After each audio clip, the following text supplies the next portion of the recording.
இது இப்படிப்பட்ட ஒரு உலக வாழ்க்கையில் 21வது நூற்றாண்டில் எப்படி இவ்வாறு பேச முடிகிறது என்று தெரியவில்லை. இது ஒரு அச்சுறுத்தல்.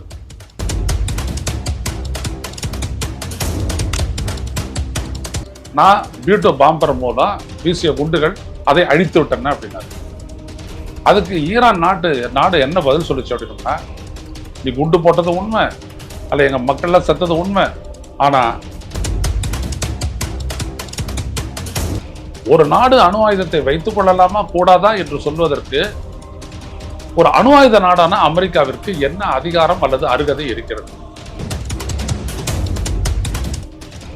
ஆக சர்வதேச உறவுகளில் இருக்கக்கூடிய இந்த அநீதியை பாருங்கள். இதான் ரொம்ப முக்கியம். அது இஸ்லாமிய நாடா, கிறிஸ்தவ நாடா, யூத நாடா அப்படின்றதெல்லாம் கதை கிடையாது.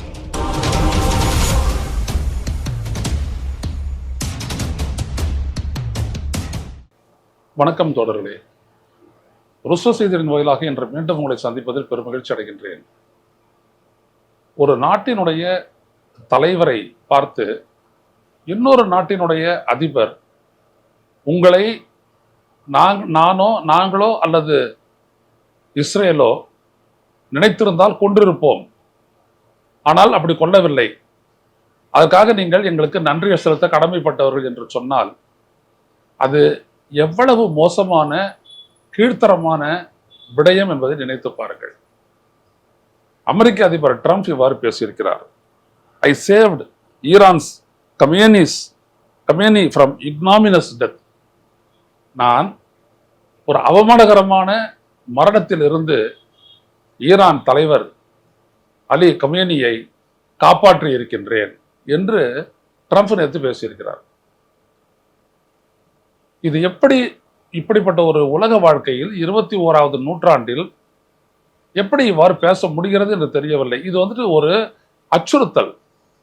உன்னை கொன்னுடுவேன் அப்படின்னு சொல்லிட்டு அச்சுறுத்துறது நீதிமன்றத்தில் இந்தியாவினுடைய இந்தியன் பீனல் கோடு படி போயிட்டு வழக்கு போட்டோம்னா இவ்வாறு அச்சுறுத்துறதுக்கு 7 ஆண்டு வரை கடுங்காவல் சிறை தண்டனை உண்டு. அப்படிப்பட்ட ஒரு மோசமான ஒரு குற்ற செயலை துணிந்து அமெரிக்க அதிபராக இருக்கக்கூடிய ஒரே அதிகாரத்தில் பேசுகிறார் டொனால்டு ட்ரம்ப். அவர் சொல்றாரு, நீங்க எங்க பதுங்கி இருக்கிறீங்கன்னு தெரியும், உங்களை பத்தி எல்லா உண்மையும் எனக்கு தெரியும், நான் மட்டும் நினைச்சிருந்தேன் அப்படின்னோம்னா, இல்லாட்டி நான் இஸ்ரேலை அனுமதிச்சிருந்தேன் அப்படின்னோம்னா, இல்லாட்டி என்னுடைய படைகளுக்கு நான் அனுமதி கொடுத்திருந்தேன் அப்படின்னோம்னா இன்னைக்கு நீங்க அவமானகரமா கொல்லப்பட்டிருப்பீங்க அப்படின்னு அவர் பேசுறாரு. அவருடைய பேச்சுகள் பாருங்க. ஒயிட் ஹவுஸ்ல இருந்துட்டு பேசுற பேச்சு இது. ட்ரம்ப் போஸ்டட் அவர் போடுறாரு, ஒரு எக்ஸ் தளம் மாதிரி ஒரு தளத்துல போடுறாரு அவரு. I knew exactly where he was sheltered. அவர் எங்கே எங்கே பாதுகாப்பாக வைக்கப்பட்டிருக்கின்றார் என்று எனக்கு தெரியும். And would not let Israel or the US armed forces, நான் இஸ்ரேலையோ அல்லது அமெரிக்காவினுடைய ஆயுதப்படைகளையோ நான் அனுமதிக்கவில்லை. by far the greatest and the most powerful in the world terminate his life. அவருடைய வாழ்க்கையை முடித்து விடுமாறு நான் அவர்களுக்கு அனுமதி வழங்கவில்லை. இஸ்ரேலுக்கு அனுமதி வழங்கல, எனது ஆர்ம்டு போர்சஸ்க்கு அனுமதி வழங்கல. அதற்காக அவர் சொல்றாரு, I saved him from very ugly and ignominious death and he does not have to say thank you President Trump. நான் அவரை காப்பாற்றியதற்காக அவர் பிரசிடென்ட் ட்ரம்ப் அவர்களே, அதற்காக உங்களுக்கு நன்றி செலுத்துகிறேன் என்று சொல்லி இருக்கணும் அப்படின்னு அவர் சொல்றார். எவ்வளவு தூரம் இது ஒரு வெறித்தனம் அல்லவா? அது இப்படி சொல்ல முடியுமா? ஒரு தலைவரை பார்த்து அந்த நாட்டு மக்கள் ஏற்றுக்கொண்ட தலைவர் இன்றைக்கு நேற்றல்ல 1979 இருந்து அயோத்தல்லா என்கின்ற அந்த மத தலைவரைத்தான் நாட்டினுடைய தலைவராக ஈரான் மக்கள் ஏற்றுக்கொண்டார்கள். ஈரான் இன்றைக்கும் அந்த நாட்டினுடைய பேரு இஸ்லாமிக் ரெவல்யூஷனரி ஈரான், அப்படிதான் அவனுடைய பேரு, IRI என்றுதான் சொல்லுவார்கள். அவர்கள் என்ன பண்ணாங்க? அமெரிக்காவினுடைய ஆதரவாளராக இருந்த, அமெரிக்க நாட்டினுடைய பண்பாட்டிற்கு ஏற்றபடி ஈரானை மாத்த நினைச்ச ஷா ரிஜாயம் என்று சொல்லுவார்கள், ஷா அரசரை புரட்சியின் மூலம் தூக்கி எறிந்தார்கள். தூக்கி எறிந்து விட்டு முதல் அயோத்தல்லா கொமேனி அங்கே ஆட்சிக்கு வருகிறார். அதற்கு பிறகு இவர் 3வது அயோத்தல்லா. அந்த நாட்டு மக்கள் அங்க என்னன்னா பிரசிடென்ட் இருக்காங்க, பிரைம் மினிஸ்டர் இருக்காரு, மந்திரி சபை இருக்கு, எல்லாமே இருக்கு. ஆனா பாதுகாப்பு உள்ளிட்ட முக்கிய விடயங்களில் முடிவெடுக்கும் பொழுது அயோத்தல்லா அலி கமேனியினுடைய அந்த முடிவுக்கும் அந்த நாட்டு அரசு கட்டுப்பட வேண்டும். அந்த அளவுக்கு அதிகாரம் படைத்தவர் அவர். அப்படிப்பட்ட நிலை இருந்ததனால்தான் இன்றைக்கு அவர்கள் மிகப்பெரிய ஒரு ஒரு வலிமையான நாடாக உருவாகி இருக்கிறார்கள்.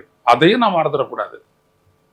அமெரிக்கா மிரட்டினதுக்கெல்லாம் ஒன்றும் பணியாம, நீ என்ன அடிச்சு பாரு, நான் உன்னை திருப்பி அடிக்கிறேன்னு சொல்லிட்டு கட்டார்லையும் பஹ்ரைன்லயும் இருந்த அமெரிக்காவுடைய நிலைகளை நோக்கி தாக்குதல், ஒரே ஒரு தாக்குதல் நடத்தினாங்க, அவ்வளவுதான்.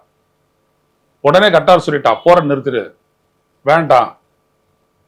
ஏன்னா அமெரிக்காவுடைய நிலைகள் மிடில் ஈஸ்ட்ல மட்டும், மத்திய கிழக்காசிய நாடுகள்ல மட்டும் இருக்கக்கூடிய 9 நாடுகள்ல 24 பேசஸ் இருக்குது, அமெரிக்காவுடைய பேசஸ் இருக்குது. அந்த 24 பேசஸையும் குறி வச்சு அடிச்சா அப்படின்னா 40 to 50,000 அமெரிக்காவுடைய வீரர்கள் இருக்கிறாங்க. விமானப்படை, கடற்படை எல்லாத்தையும் சேர்த்து 40 to 50,000 பேர் இருக்காங்க. அவங்கள ஒரு 100 பேர் செத்தாலும் போதும். அதோட இங்க அமெரிக்கால இவருக்கு எதிராக எப்படி வியட்நாம் போர்ல மாட்டிக்கிட்ட அன்றைக்கு இருந்து அமெரிக்காவுடைய நிலை என்னவோ அதே மாதிரி ஆகி போயிடும். உடனே போரை நிறுத்திவிட்டார் இவரு. என்ன சொல்றாரு இவரு? நான் உன்னுடைய அணு ஆயுத திட்டங்களை அழித்து விட்டேன். 3 இடங்களை குறி வச்சு இஸ்ஃபஹான், டெஹரான், நடான்ஸ் ஆகிய 3 இடங்களில் உள்ள அந்த அணு ஆய்வு மையங்களை குறிவைத்து நான் பியூட்டோ பாம்பர் மூலம் வீசிய குண்டுகள் அதை அழித்து விட்டேன் அப்படின்னாரு. அதுக்கு ஈரான் நாடு என்ன பதில் சொல்லிச்சு அப்படின்னா, நீ குண்டு போட்டது உண்மை, அல்ல எங்க மக்கள்லாம் செத்தது உண்மை. ஆனா நீ குண்டு போடுறதுக்கு முன்னாடியே அங்க நாங்க வச்சுக்கிட்டு இருந்த முக்கியமான பொருட்கள், இவங்களுடைய முடிவில் சொல்ல போனா என்ரிச்சர் யுரேனியம், வெப்பன் கிரேட் யுரேனியம், அதையெல்லாம் நாங்க வேறொரு இடத்துக்கு பாதுகாப்பா மாத்திட்டோம். அதனாலதான் நீ குண்டு போட்டு அழிச்ச போதும் கூட இந்த டீப் பெனிட்ரேட்டிங் பங்கர் பாம்ஸ் அப்படின்னு சொல்லுவாங்களே, அந்த மாதிரி பாம்பை நீங்க போட்டது கூட எந்த விதமான கதிர்வீச்சு அபாயமும் ஏற்படவில்லை. ஏன்னா அங்க இவங்க சொல்ற மாதிரி அந்த நியூக்ளியர் அந்த மெட்டீரியல் இருந்துச்சு அப்படின்னா நிச்சயம் கதிர்வீச்சு ஏற்பட்டிருக்கும். ஆனா அப்படி எதுவும் ஏற்படலை. அப்படி எந்த கதிர்வீச்சு அபாயம் ஏற்படலைன்றத இன்டர்நேஷனல் அட்டாமிக் எனர்ஜி ஏஜென்சி, பன்னாட்டு அணுசக்தி கண்காணிப்பு முகமை, அதுவும் சொல்லிடுச்சு எதுவும் ஏற்படலை. அப்போ பாதுகாப்பா கொண்டு போனது, அந்த அணுப்பொருட்களை பாதுகாப்பா கொண்டு போயினது, அந்த இடத்தை விட்டு அகற்றியது அப்படின்றது ஈரான் செய்திருக்கக்கூடிய அந்த செயல் இந்த அணு கதிர்வீச்சை தடுத்தது மட்டுமல்ல, அப்படி அது பரவி இருந்தால் அது அண்டை நாடுகளை கூட பாதித்திருக்கும். ஏன்னா அணு கதிர்வீச்சு அபாயம் அப்படிப்பட்டது. இதுதான் அமெரிக்காவுக்கு கோபம் மூட்டியது. உன்னால ஒன்னாவல, நான் வேற ஒரு இடத்துல நான் மறுபடியும் பண்ணுவேன், எங்களால பண்ண முடியும், நாங்க எங்களுடைய திறமையை இழக்கவில்லை, இதான் அவங்க சொன்னாங்க. அதுக்கு தான் இவ்வளவு கோவம் வந்து கத்துறாரு. அது மட்டும் இல்ல, பேச்சுவார்த்தைக்கு நீ வரணும் அப்படின்னாரு. எங்களோட வந்து பேச்சுவார்த்தையை இது பண்ணணும், நீ வா பேசு. ஆனா அந்த இடத்துல வந்துட்டு அணு உலைகள்ல enriched uranium, weapon grade uranium, அணுகுண்டு தயாரிக்கக்கூடிய எந்த பொருட்களையும் நீ வந்துட்டு சரி ஊட்டக்கூடாது. நான் உன்னோட அணு உலைகளை எல்லாம் கட்டித்தரத்துக்கு $30 மில்லியன் நான் தரேன். அதற்கெல்லாம் பதிலே சொல்லலை, நான் பேச்சுவார்த்தை வரமாட்டேன் அப்படின்ட்டான் ஈரான். உடனே இவர் சொல்றாரு, எப்ப வேணாலும் நான் வந்துட்டு குண்டு வீசுவோம் மேல. எதற்காக? ஏன்னா ஈரான் அணு ஆயுதத்தை உருவாக்க கூடாது. ஒரு நாடு அணு ஆயுதத்தை வைத்துக் கொள்ளலாமா கூடாதா என்று சொல்வதற்கு ஒரு அணு ஆயுத நாடான அமெரிக்காவிற்கு என்ன அதிகாரம் அல்லது அருகதை இருக்கிறது? அதை மீண்டும் மீண்டும் அந்த கேள்வியை சொல்றோம்.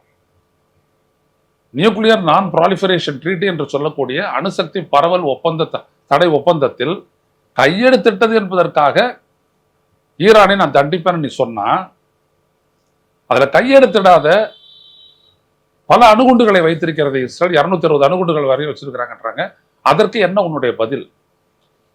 அணுகுண்டு பாதுகாப்புக்கு, அமைதிக்கு ஒரு அச்சுறுத்தல் என்றால் அது இஸ்ரேல் வச்சுக்கிட்டு இருந்தாலும் அச்சுறுத்தல் தான், ஈரான் வச்சிருந்தாலும் அச்சுறுத்தல் தான், அமெரிக்கா வச்சிருந்தாலும் அச்சுறுத்தல் தான், ரஷ்யா வச்சிருந்தாலும், பிரான்ஸ் வச்சிருந்தாலும், இங்கிலாந்து வச்சிருந்தாலும், சீனா வச்சிருந்தாலும், யார் வச்சிருந்தாலும் அச்சுறுத்தல் தான். ஆனா ஈரான் மட்டும் வச்சுக்க கூடாதுன்றதுக்கு என்ன அர்த்தம்? இதே மாதிரிதான் நீங்க வந்துட்டு ஈராக்கினுடைய அதிபர் சதாம் ஹுசேன் அடிக்கும் போது இதே தான் சொன்னது. அங்கே பேரடிப்புக்கு எதிரான ஆயுதங்கள்லாம் இருக்குன்னு. கடைசியில் ஒரு ஆயுதத்தையும் கண்டுபிடிக்க முடியல. ஆனா ஈராக் அதிபர் சதாம் ஹுசேனை கொண்டாச்சு, அந்த நாட்டில் இருக்கக்கூடிய அரசை காலி பண்ணியாச்சு, அங்க இருக்கிற எண்ணெய் வயலெல்லாம் இவன் எடுத்துக்கிட்டான், அமெரிக்கா எடுத்துக்கிட்டான், அமெரிக்க கம்பெனிக்கு கொடுத்துட்டான். ஒரு பொம்மை அரசை உட்கார வச்சு எடுத்துக்கிட்டது. இப்பவும் ஈரான் அப்படின்றது மிடில் ஈஸ்ட்ல உற்பத்தி செய்யக்கூடிய கச்சா மற்றும் இயற்கை எரிவாயுல 30% ஈரான். அதை அழிக்கணும், இல்ல தனது கைக்கு வரணும். இதுதான் அமெரிக்கா இஸ்ரேலுடைய எண்ணம். ஆனா இதை மற்ற நாடுகளும் வேடிக்கை பார்த்துட்டு இருக்கிறாங்க. ஏன்னா அவங்களுக்கு ஒரு ஈரான் இருக்குது. அமெரிக்காவுக்கு ஒரு ஈரான்னா, ரஷ்யாவுக்கு ஒரு உக்ரைனு, இஸ்ரேலுக்கு ஒரு பாலஸ்தீனு, சீனாவுக்கு வந்துட்டு ஒரு பக்கத்தில் இருக்கிற இன்னொரு நாடு, ஒரு சின்ன நாடு அது, அப்படின்னு ஒரு நாட்டுக்கு ஒன்று குறி வச்சிருக்கிறாங்க. அடிச்சு கிடிச்சு கபலீகரம் பண்றதுக்கு. தைவான் அதை அவன் குறி வைக்கிறான். இப்போ இதெல்லாம் பார்க்கும்போது என்ன அப்படின்னா, எந்த நாடு யாரை வேணாலும் தாக்கலாம், ஆயுத வல்லமை இருந்ததுன்னா போதும், ஆதிக்கம் பண்ணலாம் அப்படின்ற மாதிரி அதுதான் இப்ப நடக்குது. அவருடைய உச்சபட்சமா போயிட்டு தான் இப்படி பேசுறாரு.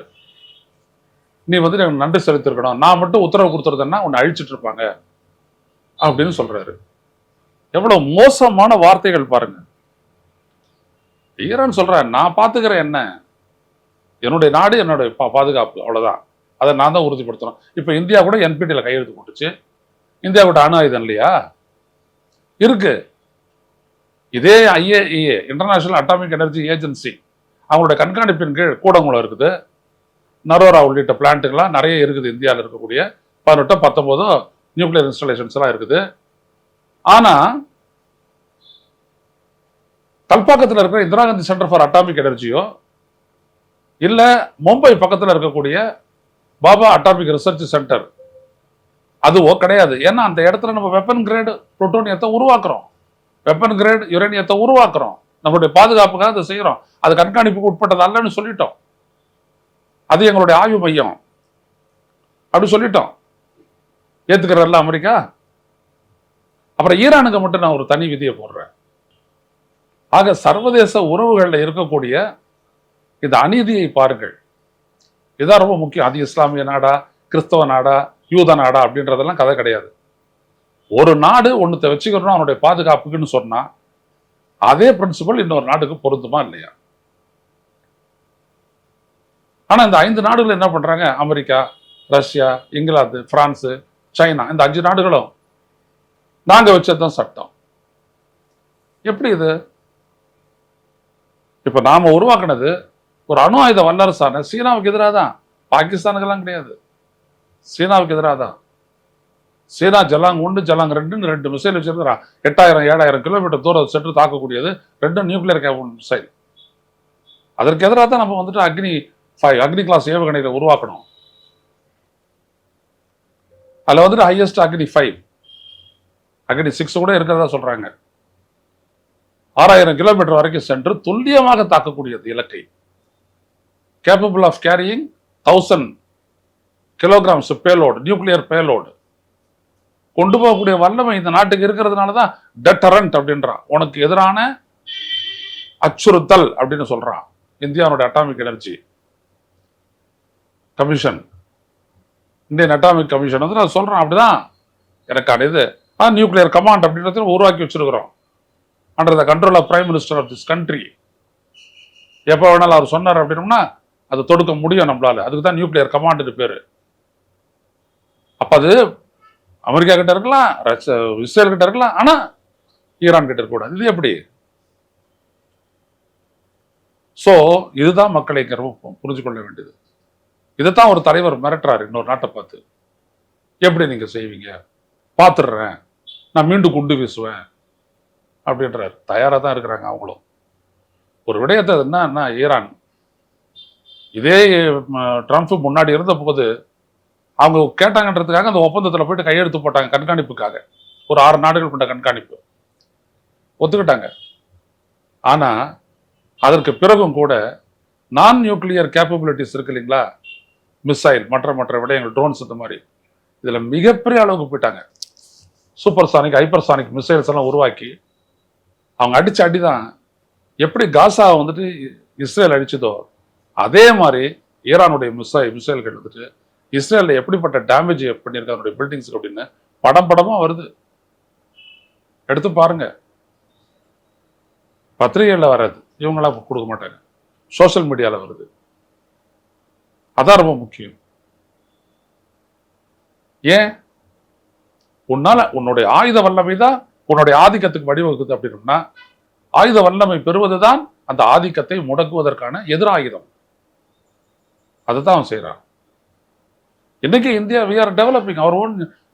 என்ன சொன்னார் மோடி? நாம உருவாக்கிய மிசைலை வச்சு பாகிஸ்தானை நம்ம பழி தீர்த்தோம் அப்படிதான் சொன்னார் அவரு. ஏன்? ஆகாஷ் சொல்றாங்க S-400 தான் அப்படி இப்படின்னா, இல்ல ஆகாஷ் தான். பல ஏவுகணைகளை இடைமறித்து அடிச்சது ஆகாஷ் ஏவுகணை தான். அதை பத்தி நம்ம பேசியிருக்கிறோம். ஆகாஷ், இன்னொன்று பார்த்தீங்கன்னா அஸ்த்ரா, விமானத்திலிருந்து அதை தொடுக்கலாம்.